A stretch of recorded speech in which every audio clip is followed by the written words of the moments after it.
Welcome to Love Lattes, the podcast designed for women who are ready to stop settling and start living a life full of authentic love, confidence, and real connection.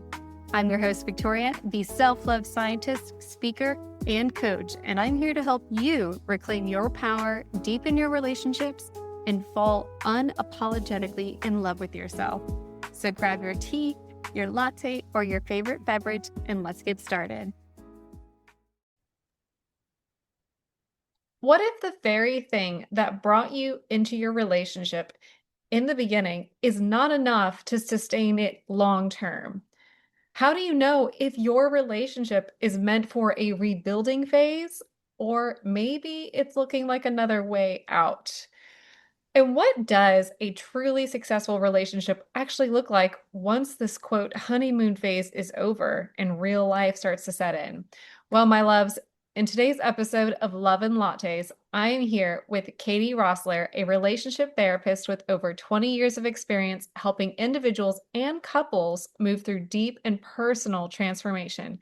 Creator of the Rebuild Method, Katie is known for her honest and grounded approach to helping couples not just communicate better, but truly rebuild the way they relate to themselves and each other. Welcome, Katie. Hi, thank you, Victoria. I'm excited about today's episode. Me too. I remember when we first started talking, and when honestly, I think we're going to kick it off right there. Like when you said that the things that form a relationship are not going to be that sustains it long term, I was like, no. Mm-hmm. I swear, like, I think more people are like, oh, like at the end of a relationship, they go, oh, what happened? Or, what was it about them? And I've seen it where it's like, oh, I was attracted because they made me feel this way, and because that no longer was there, it's over. So can you Yeah. let's kind of kick it off, why is it that the thing that brings people together is no longer going to be what keeps it going? Right. So if we think about what attracts us to our partner, there's usually like, oh my gosh, they were so extroverted and, they're always taking me to new parties and things. And then like 10 years later, like, I just want to sit on the couch, leave me alone, stop inviting me to stuff. Like, why do you always need to get out and do things? So we have to realize that what attracts us is usually our opposite. It helps us step outside of our comfort zone and really like expand and learn new things. Oh, they were so logical and really good at planning. And later, then you feel controlled because all they want to do is schedule everything. These are the things that in the beginning brought us in, and we loved that part of our relationship. Like, oh, all this stuff. And later drive us insane. My favorite example is, oh, they were just so go with the flow and carefree. And it was just like, it just felt like we could be spontaneous. And then 10 plus years later, which is the couples I tend to work with, you know, he or she cannot plan to save their life. I'm always having to do everything. They're doing everything last minute, and it just drives me insane. It's all on my shoulders. And I'll go, well, your love story of how you met, you shared how you loved that they were so carefree and they were so spontaneous and so go with the flow. And we forget there's a spectrum to every personality characteristic. There is the positive and there's the negative. And later on, those negatives are going to show themselves. The other thing I think that we don't realize is in the beginning of the relationship, we tolerate a lot because of the honeymoon phase. And even in the first like 3 to 5 years, which is past honeymoon phase, we will be okay with things that we think like, okay, well, they mean well. So, for example, let's say your partner just keeps lying to you about things and you can tell, and it's like little stuff. And you're like, just be honest. And you get into a fight about it, and the next day they're like, flowers and chocolates and like being super sweet. And I planned a special date night. And you're like, okay, okay, like I'll forgive you. Later on, that's no longer going to work because really what you want them to do is stop lying. And I say it's like giving cough syrup to a broken leg. You cannot fix a broken leg with medicine that's not even made for it. Mm. It's the same when it comes to repairing and asking for forgiveness and taking ownership. It will not fix it later on. It will not help. And in the beginning, it was fine because probably we saw our parents kind of do the same thing. Like our dads got in trouble and they're like, I'll bring flowers, I'll be extra sweet, or the mom made the special food the next day because I know I made you upset. Yeah. No, that doesn't actually heal relationships. It's band-aids. So it's not going to get you into a healthier, better relationship in the future. Yeah. No, it sounds like there has to be something even deeper to create that sustainability. And what I find interesting is that a lot of it that you mentioned about, oh, I like that they were so carefree. Does this also apply to when couples are experiencing like a shift in feelings in the emotional relationship? So it's like, oh, they made me feel this way, but now they don't. Yeah, because there is that sense of like, I felt really loved and paid attention to. And Mm. then we bought the house and got into the career world, and they didn't have as much time for me as they did like when they were a student or in that first job. Yeah. Yes, that absolutely can happen. And typically, when we're in the beginning of a relationship, we're outsourcing a lot of our needs to our partner rather than taking responsibility that we ourselves should be giving ourselves these feelings or creating that dynamic for ourselves. And our partner's there along for the ride to support us. So we have to, if we say, oh, he or she just didn't make me feel that way anymore. Okay, well, one, they can't make you feel anything. But two, why were you outsourcing that to them? Like, I felt so loved. Okay, do you feel a lack of you loving yourself or respecting yourself or seeing yourself? Are you putting everybody else first? And were you outsourcing that they need to be the one to show you that? Because of course they need to respect you. And hear me, I am agreeing to those things, but they shouldn't be the sole Yes. feeling for that, right? That should come from within. And then when we stand firm in that, our partner can't help but speak to us that way or treat us that way.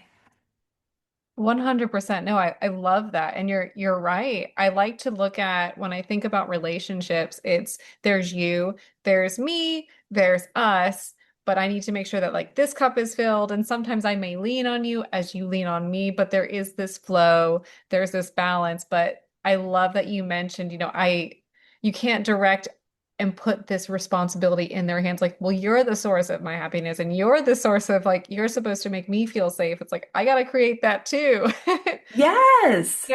People, there will be days where they're at like 5% and I'm at 95%. So I love that Yeah. you answered that. So when there is like let's say you're in a relationship and we're bumping heads or, they're just not doing X, Y, and Z, or they're just not making me feel this way. It sounds like you've developed a rebuilding method. Can you tell us more about what that is? Yeah. So the rebuild method is really for the couples who feel like roommates, right? Like we're on separate train tracks and we're just practical. We're we're not in the like relationship feel anymore. And they're like, no, but this is worth fighting for, right? Like when we've put in time together, we don't just walk away from it. You want to be like, okay, like let's try to work on this. The first thing we work on in the rebuild relationship model is your communication. Because ultimately what's happening is and I live in Germany, so I work with bicultural couples. So when I talk about you're speaking two different languages, I don't mean this literally, because most couples I work with are like, yeah, of course we do. And I'm like, no, no, no. You speak two different languages. Imagine it's like someone speaking Chinese to someone who speaks French, and neither knows a lick of the other's language. So if I keep yelling louder in Chinese to the person who speaks French, going like, why don't you get me? Why don't you understand what I'm asking from you? The person who speaks French is gonna be like, I don't, sorry. But if the person who speaks Chinese goes, I'm gonna learn some phrases in French. Like, this is annoying me. I got to figure out how to speak to you where you actually listen and hear me and can Mm, process this, right? Then the person in French is gonna be like, oh, that's what you've been asking of me? I was hearing gibberish. I couldn't understand it. Let me start to learn Chinese so I can speak to you. So when we look at rebuilding our communication, most of the time people are hearing very different things than what's being said to them. mm, Like, why don't you help out more? Why aren't you present with me? Why are you always on your phone? It's like, I want deeper connection. Show me I still matter to you. Your partner is hearing, I'm not doing enough. I'm never enough and I don't do enough and I'm failing. And then when they speak and they are like reactive and defensive, it's like, See, I'm just not enough, and you don't love me or respect me. And it's this cycle. It's Chinese and French. So in the rebuild method, we look at how can you start communicating the way your partner receives it, not how you receive it, so that they can actually listen and understand. And I tend to start my work with couples being more of an interpreter. Oh, this is what they're saying. And they're like, always one of them's like, exactly. I've been saying this for 5 years. And the other Oh one's like, my God. oh, oh. And it shifts everything because it's just speaking the way they receive information. So that's the big part of communication. And then we go into connection. And I see those two as the foundation of any relationship. Connection. What do we enjoy doing together? Do we still enjoy time together? Can we find hobbies or things that we're willing to go and try and mess up in and not need it to be perfect and laugh together like we did in the beginning of a relationship where it was, fun to explore and try new things? Can we still do that together? Can we be silly? Can we dance? Whatever it might be. And first, communication has to improve for us to want to connect. And then from there, we work on trust and respect because I hear it all the time. I absolutely respect my partner. And then I go, do you huff at them? Do you roll your eyes at them? Do you immediately go into fix it mode when they speak? Yes. Are those signs of respect? Like I get on a larger forest level, you respect them, but each tree in that forest is not really respect. And this is the piece where we start to restructure how we understand trust and respect. Trust. Can I trust that when I share with you my hopes and dreams, you're not going to laugh at them or tell me how they're not practical or tell me like, why would you think that's okay? That's breaking trust too. So we work on that as well. And then comes intimacy. Then comes that vulnerability. And a lot of the couples I work with, it's been years since they've had sex, and that's Mm, become their normal. So it doesn't feel safe. So I love couples therapists, and even Esther Perel will talk about like sometimes we got to jump straight into sex and like intimacy and physical touch. And I'm like, ah, I work with people who like that feels like nervous system override and yeah. actually can damage the relationship more than when they feel safe and comfortable and listened to, and then they connect like that. And then it's way more powerful than like, well, we finally had sex. And you're like, great. Are you sustaining that? Like, is it regular now? No, because you didn't feel safe. Mm. No, those are three powerful pillars. So we have communication, connection, and intimacy. Yeah. And I love that you, for that last part with intimacy, if you're with someone for so long and then things have shifted and you're trying to be reconnected intimately, I do think having a solid foundation of safety and trust, like Yes. even if you're in the mood, if I tell you I'm not, will you make me feel good about expressing that? Because if you put me in a situation where I'm made to feel shameful about that, then this is not going to be a great ride. Yeah, absolutely. And if you're in a heterosexual relationship, women's desire levels change and shift. We Mm. don't go just from straight like spark like men do. It is Yeah. in the beginning, and then we shift into I have to feel safe. I have to feel a sense of, I always say, like, if you want sex on Friday, you start on Monday. Like, let me start loving on you. Let me start sending you flirtatious texts. Let me tell you how much you mean to me, or whatever your love language is. Let me speak that over the next couple days. Because then by Friday, you're like, I feel so special. Like, yes, we're doing this. It's different. And partners don't always acknowledge that. We just see it as a problem if desires change and desire levels. We'll be back after a quick break. I've been thinking a lot about patterns lately, especially the ones that show up in our relationships. For a long time, mine looked like overgiving, people pleasing, and convincing myself that if I shrink myself down just a little bit smaller, I would be enough. But knowing a pattern and actually breaking it are two very different things. And trying to untangle that alone can feel overwhelming. That's where therapy can help. Having outside support can help you recognize your patterns without judgment and make choices that actually support you. And that's why I'm grateful for today's sponsor, BetterHelp. BetterHelp makes therapy more accessible by connecting you with a licensed therapist online so you can get the right support in a way that fits your life and your schedule. Love and Latte listeners can get 10% off their first month of therapy by going to betterhelp.com/love and lattes or by clicking the link in today's episode description. Breaking cycles isn't about fixing yourself. It's about learning to love yourself differently.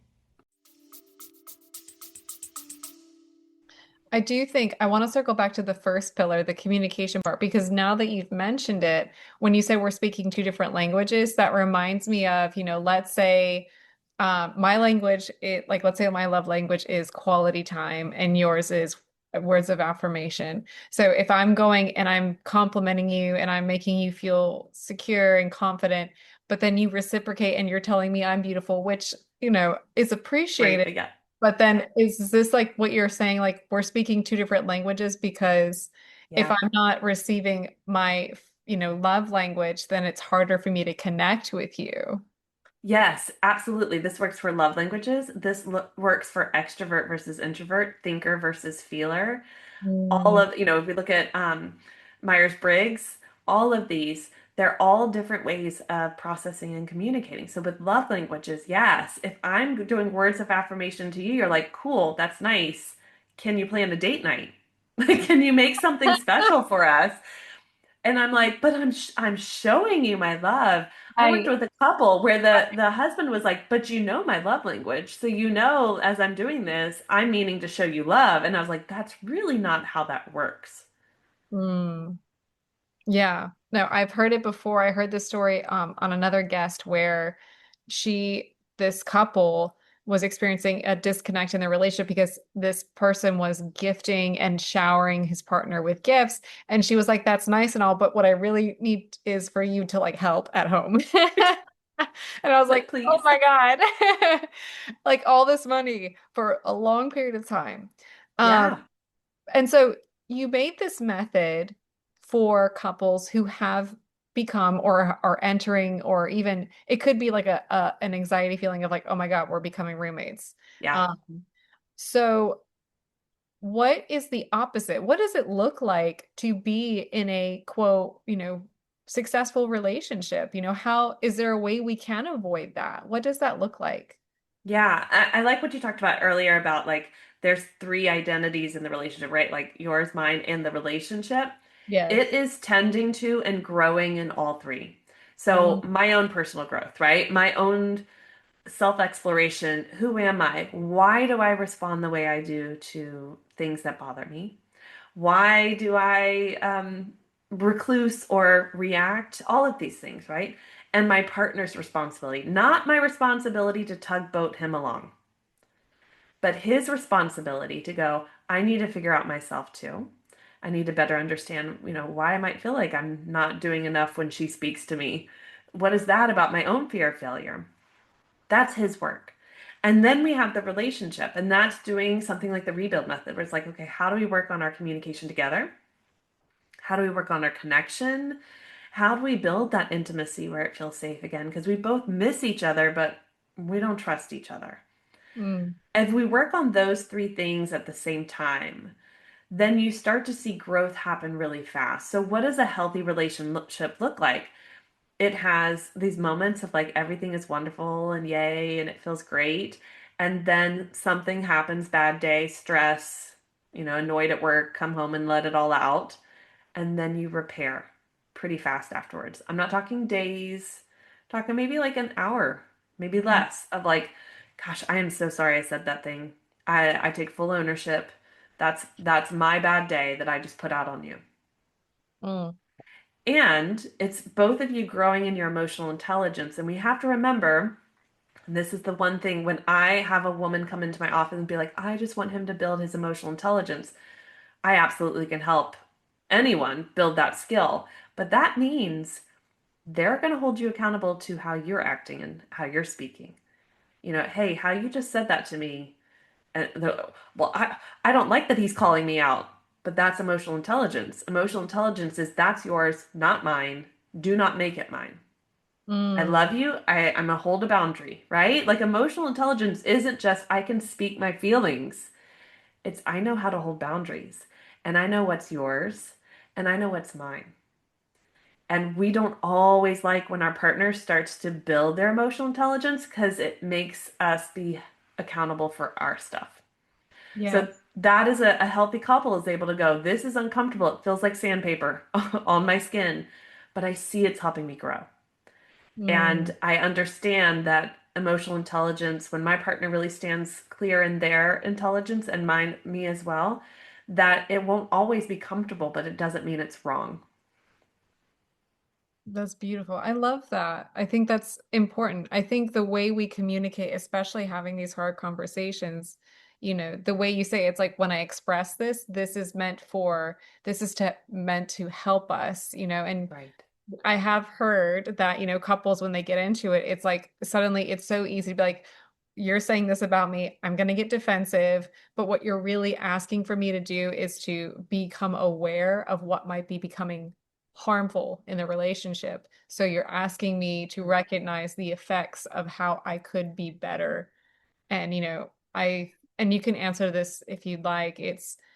That's where you have a choice. It's like, okay, well, you've mentioned this and you're right. Like, I could definitely sit down with this and think about like, how can I be better? And then it kind of reflects back on you like, okay, but now that I've said this, maybe I should also be aware of this Yeah. emotional, experience. Yeah, it's that self-responsibility. Mm. And how beautiful, right? Like Right? the personal discipline to be like, I'm thinking these things, but I'm actually not going to say them. And Yeah. and being able to have that self-control, I mean, that's attractive on both sides. So like intimacy happens because you start to see, oh, you're not just flipping out whenever. You're not just saying whatever or shutting me out. You're actually here and we're here fighting for this together. Yeah. What does it, so let's say, you're in a relationship, it's feeling like roommates, or even like when I think of roommates, only because of my like a long time ago, back when I was married, it was like a roommate situation. But even short-term relationships, if things are Mhm. starting to they're not healing, they're not in that rebuilding phase, how do you know when it's time to be like, okay, we really need to get our shit together? Or it's like, maybe this is looking like we have to close this chapter and go separate ways. Yeah. So the first thing I always say is if I'm speaking with the individual, are you showing up in your relationship, let's say 80% of the time, let's be nice, 80% of the time as the version of you would want in your ideal relationship? So that means you're working on that, how am I communicating? I'm learning about myself, I'm understanding my triggers and how I respond, and I'm really trying to pause before I say that thing or before I shut you out for the next 4 days. Like I'm really working on this. And if you can go, I really did, I showed up and I asked of my partner the same. And after 4 or 6 months, if you don't see any progress of going like, yeah, we moved towards each other, if your partner's like, no, it's not worth it, or why should I, or outsourcing emotional intelligence to you, then those are some clear signs. Hey, this isn't going to work. But for me, it's so much easier for me to step away from a relationship, short term or long term, if I know I really was the person I want to be in Mm, that healthy, wonderful relationship. Yes, I'm going to get triggered. Yes, I'm going to, say the wrong thing, but do I take self responsibility? Do I go, hey, I don't like how you just spoke to me. Can you please say that differently? Like, again, that emotional intelligence, that's yours, not mine. Please try to say that to me differently. I don't like what you're saying. Again, can you speak to me differently? And if your partner cannot receive that feedback and continues on, those are just, it's data. It's data points. And those mm, data points start to add up and you go, okay, I can own my side of this, but I see that they're not willing to. This is probably not going to work. And if they, especially if you're like it, some people are open to like early in a relationship being, hey, let's go to a coach or therapist. Let's just try this and see and learn skills early on. And if they're like X anti, then that also tells you some data points. That doesn't mean it's a complete no. It just means, okay, when things get really bad, where are we going to be able to turn to? Like, how are we going to be able to get help? Because it's not going to be fair if it's just me going and getting help. So these things all give you that information. Those are some really good points. Thank you for sharing that. And as we wrap up the episode and your experience as a therapist supporting and holding space for individuals and couples, what would you say, and it could be one or it could be three, what would you say when couples talk about love, like, and what they're looking for? What does it mean to have love in a relationship? For me, love is a choice. A Mm. lot of people like to lean into love as a feeling and da da da. Actually, love is a choice. Let's be real. I've been with my husband since 2009. Love is a choice. And love, there's something about love that's just this inner knowing and wisdom. Like, I choose you and I choose this love. Mm. And that's for me why in the beginning with the honeymoon phase, I'm always like, oh, it's so beautiful. And you feel dopamine and endorphins. You're going off of brain chemistry and hormones. Now let's get into like the deeper cellular knowing. I choose you. And that is love. Oh, that's beautiful. I love that. And I agree. Like, it's easy to think that it is like this feeling, like the highs of like, they love me because, they noticed or they're doing this. It's like, actually, it's the decision, it's the choice, it's I am committing, I am showing up, and you are. And like we talked about before, I'm showing up for myself, I'm showing up for us, and I need you to haul the same. Absolutely. Because sometimes in our darkest, most difficult times as a couple, love is very present, but we don't feel it. And Yes. it's literally just Oh still my being willing to sit together through that, God. whether it's in the relationship or things happening outside to the relationship or to the family. That is, I think we often forget because we think, like, oh, in the darkness, there's no light. No, that love doesn't need to be light. It's just a solid like rock right there. And we have to, it's that choice. It's that choice and consistency. Mm. Amazing. Katie, thank you so much for coming into this conversation and sharing with us and for others, whether they're in a long term, short term, or even considering, just to understand like what could this possibly look like deeper and beyond, love in the relationships and how we can rebuild, create longer lasting, more successful relationships. This was so good. Thank you so much for being on Love and Lattes. Thank you so much. And for all you listeners, thank you so much for tuning into this episode, and we will see you in the next one.